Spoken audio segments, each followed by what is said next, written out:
Pathanamthitta ഏഴംകുളത്ത് ABVP പ്രവർത്തകൻ ശ്രീനാഥിന്റെ വീട് SFI പ്രവർത്തകർ അടിച്ചു തകർത്തു എന്നതാണ് മറ്റൊരു വാർത്ത. ഇന്നലെ രാത്രിയാണ് സംഭവം. പന്തളം NSS കോളേജിലെ ABVP SFI സംഘർഷത്തിന്റെ ബാക്കിയാണ് ഈ ആക്രമണം.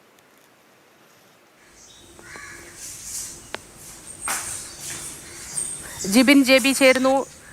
ജിബിൻ, ശരിക്കും എന്താണ് ഉണ്ടായത്? ഈ ആക്രമണത്തിന് പിന്നിൽ വ്യക്തമായ കാരണം എന്താണ്?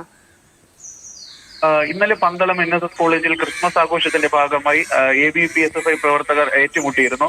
ഈ ഒരു ആക്രമണത്തിൽ 7ഓളം വരുന്ന SFI പ്രവർത്തകർക്ക് പരിക്കുമേറ്റിരുന്നു. അവരൊക്കെ തന്നെ പത്തനംതിട്ട താലൂക്ക് ആശുപത്രിയിൽ ചികിത്സയിലുമാണ്. ഇതില് അതായത് ശ്രീനാഥ് എന്ന് പറയുന്ന ഒരു ABVP പ്രവർത്തനം ഉണ്ടായിരുന്നു. അയാളും ഇന്നലെ ആക്രമണത്തിൽ ഭാഗമായി എന്നാണ് ഇപ്പോൾ ലഭിക്കുന്ന വിവരം. അത്തരത്തിലാണ് പരാതികളും ഉയർന്നിരുന്നത്. ഈ പ്രവർത്തകന്റെ വീടാണ് ഇന്നലെ ഏഴംകുളത്ത് ഇന്നലെ രാത്രി തിരിഞ്ഞ് 2 മണിയോടുകൂടി ഇദ്ദേഹത്തിന്റെ വീട് സമീപത്തെ DFI പ്രവർത്തകർ അടിച്ചു തകർത്തതെന്നാണ് നമുക്കിപ്പോൾ ലഭിക്കുന്ന വിവരം. എന്തായാലും ഈ ഒരു വീട് അടിച്ച് തകർത്ത സംഭവത്തിൽ ഇതുവരെ പ്രതികളൊന്നും തന്നെ പിടിയിലായിട്ടില്ല. ഇന്നലെ പന്തളം NSS കോളേജിൽ നടന്ന ക്രിസ്മസ് ആഘോഷത്തിനിടെ ഉണ്ടായ ഈ ഒരു സംഘർഷത്തിന്റെ ബാക്കി പത്രമാണ് ഈ രാത്രിയിൽ വീട് അടിച്ച് തകർത്ത ഈ ഒരു സംഭവത്തിലേക്ക് എത്തിച്ചതെന്നാണ് ഇപ്പോൾ നമുക്ക് ലഭിക്കുന്ന വിവരങ്ങൾ.